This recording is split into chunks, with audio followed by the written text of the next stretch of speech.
Ayo Mas.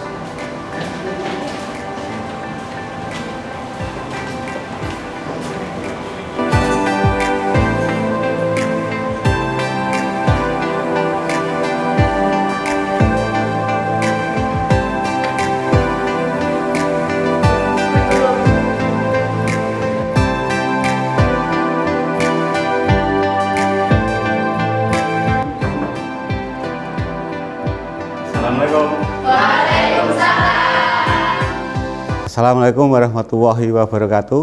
Waalaikumsalam warahmatullahi wabarakatuh. Selamat pagi anak-anak semua. Apa kabar hari ini? Alhamdulillah. Untuk mengawali pembelajaran kita kali ini, kita berdoa dulu. Silakan ketua kelasnya untuk dipimpin. Silakan ketua kelasnya.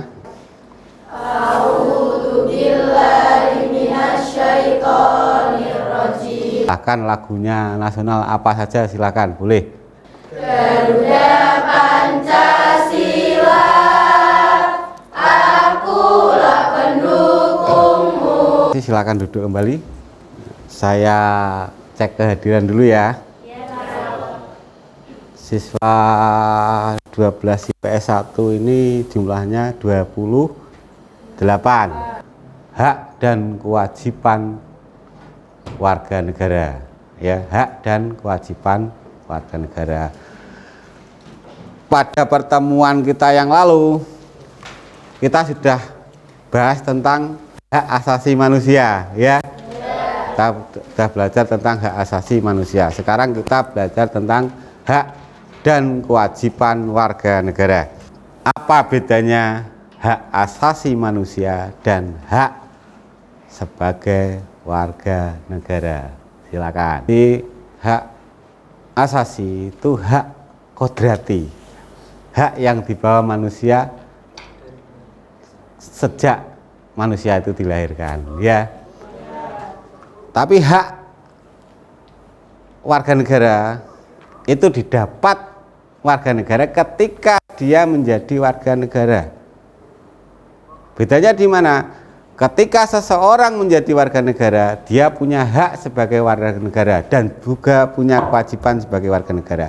Tapi ketika seseorang itu hilang kewarganegaraan atau tidak menjadi warga negara, otomatis hilang juga hak dan kewajibannya sebagai warga negara. Gitu ya. Namun hak asasi, meskipun seseorang itu tidak menjadi warga negara atau menjadi warga negara sekalipun, hak asasi itu tetap melekat. Dan kewajiban kalian sebagai siswa MAN 2 itu kalian dapat ketika kalian masuk menjadi siswa MAN 2, ya enggak? Ya. Setelah kalian keluar dari MAN 2, otomatis gugur juga hak dan kewajiban kalian sebagai siswa MAN 2. Tapi hak asasi tetap melekat. Boh kamu itu menjadi siswa MAN 2 atau tidak, hak asasi itu tetap melekat. Itu bedanya di situ ya.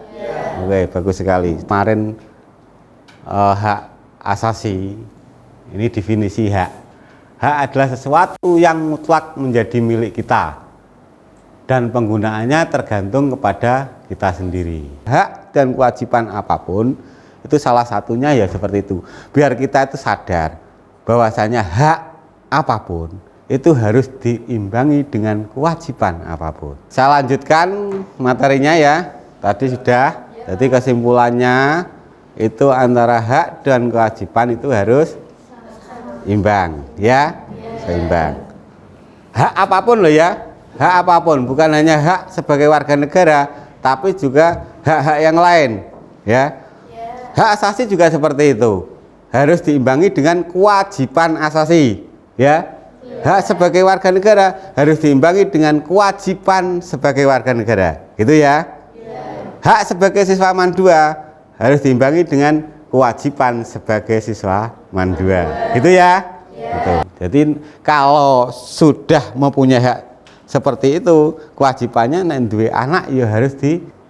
Pelanggaran hak warga negara adalah tindakan aparat negara yang melanggar atau tidak memberikan apa yang menjadi hak warga negara. Kewajiban warga negara juga tercantum dalam Undang-Undang Dasar 45. Ini contoh gambar mentaati hukum dan pemerintahan. Ini contoh ikut serta dalam upaya pembelaan negara. Yang ini menghormati hak asasi manusia orang lain, wajib tunduk kepada pembatasan yang ditetapkan dengan undang-undang, wajib ikut serta dalam usaha pertahanan dan keamanan negara. Urgensi hak dan kewajiban bagi kelangsungan hidup berbangsa. Terciptanya keharmonisasian di dalam negara karena adanya hak dan kewajiban. Agar tercapainya kesinambungan antara kepentingan rakyat dalam pemenuhan hak dan kewajiban oleh negara. Silakan kalau mau ada pertanyaan. Pak, mau bertanya. Ya, silakan. Kenapa sih Pak kasus pelanggaran hak dan kewajiban masih sering terjadi? Kenapa masih sering terjadi pelanggaran hak dan kewajiban? Yang pertama tadi apa? Tingkat kesadaran masyarakat kita rendah. Yang kedua, sanksinya yang kurang tegas. Itu ya, hukum harus diikuti dengan sanksi yang tegas. Dari masing-masing kelompok silahkan kalian bikin IC. Boleh silakan membawa HP atau HP-nya digunakan untuk menambah literatur dari HP. Silakan mau lewat Google dan lain-lain dari tugas yang akan saya berikan ini. Dari kedua hal ini, kamu terserah mau pilih antara pelanggaran hak atau pengingkaran kewajiban ini. Silakan dipilih salah satu. Ini tentang pelanggaran hak, misalnya tentang proses penegakan hukum yang belum maksimal. Kamu ya, kelompok 1, proses penegakan hukum yang belum maksimal.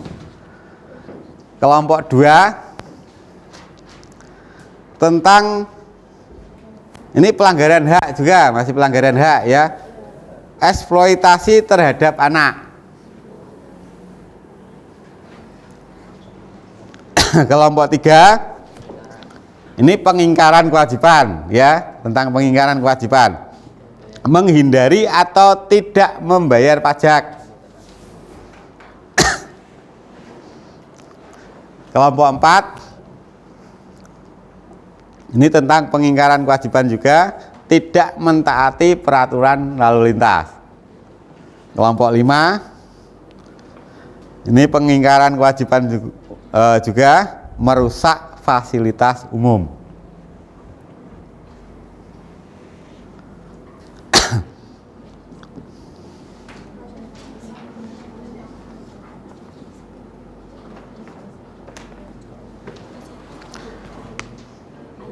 Tolong diperhatikan, masalah sudah saya bagi per kelompok ya. Sekarang tugasnya silakan dibuat IC dulu, tulisan dulu ya, tentang penyebab pelanggaran hak dan kewajiban yang sudah kalian dapat itu, penyebabnya apa ya.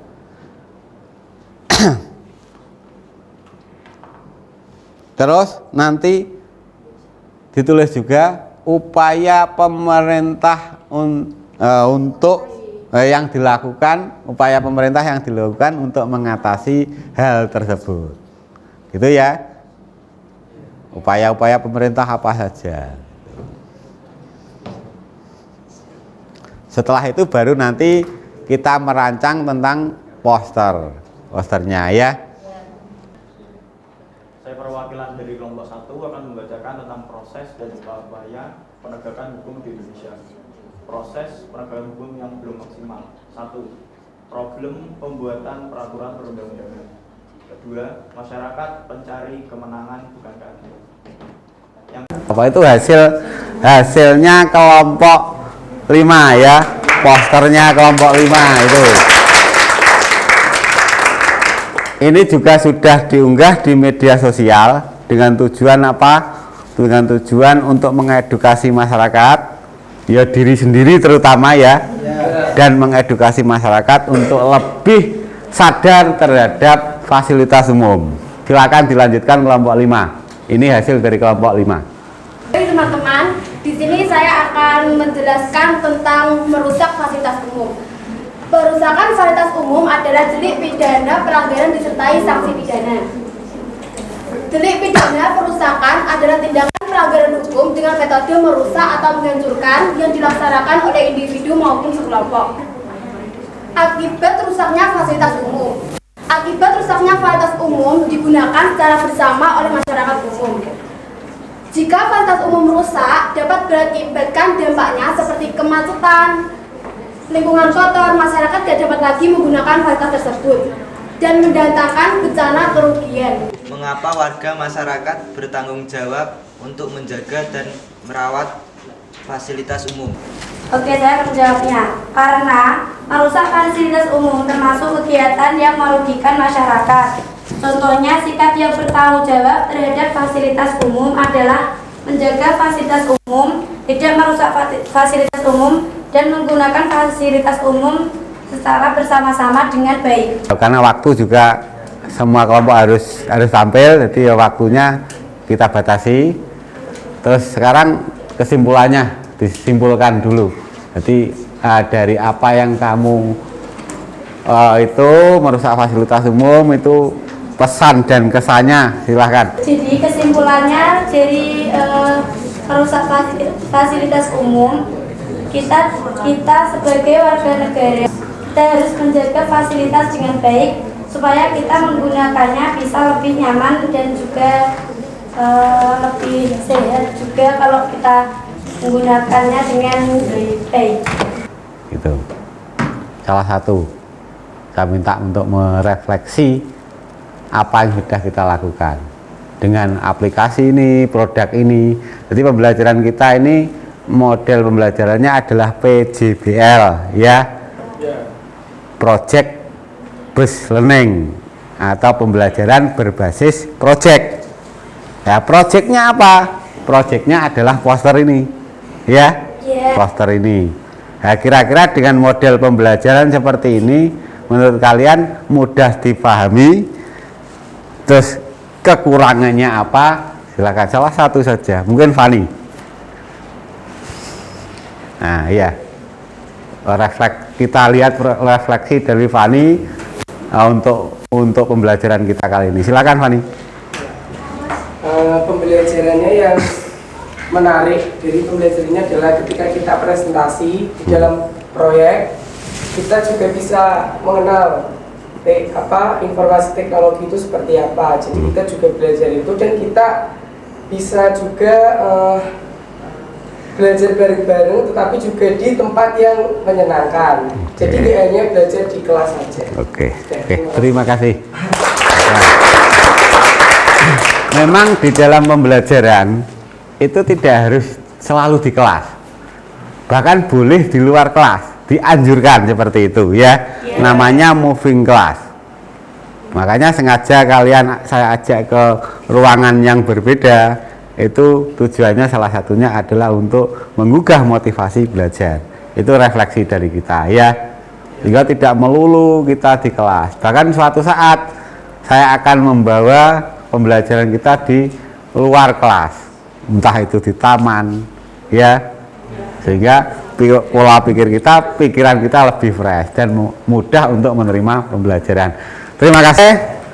Dengan berakhirnya beberapa rangkaian pembelajaran dan tugas juga sudah selesai, kita akhiri. Sebelum kita akhiri, untuk minggu depan silakan kalian baca pembelajaran kita tentang sistem hukum di Indonesia ya. Nah, kalian pelajari dulu sehingga nanti pertemuan berikutnya kalian sudah ready untuk melaksanakan pembelajaran. Marilah anak-anakku semua, kita akhiri pembelajaran kita untuk pertemuan kita kali ini dengan bacaan hamdalah. Alhamdulillahirabbil alamin. Terima kasih, sampai jumpa pada pertemuan berikutnya. Wassalamualaikum warahmatullahi wabarakatuh.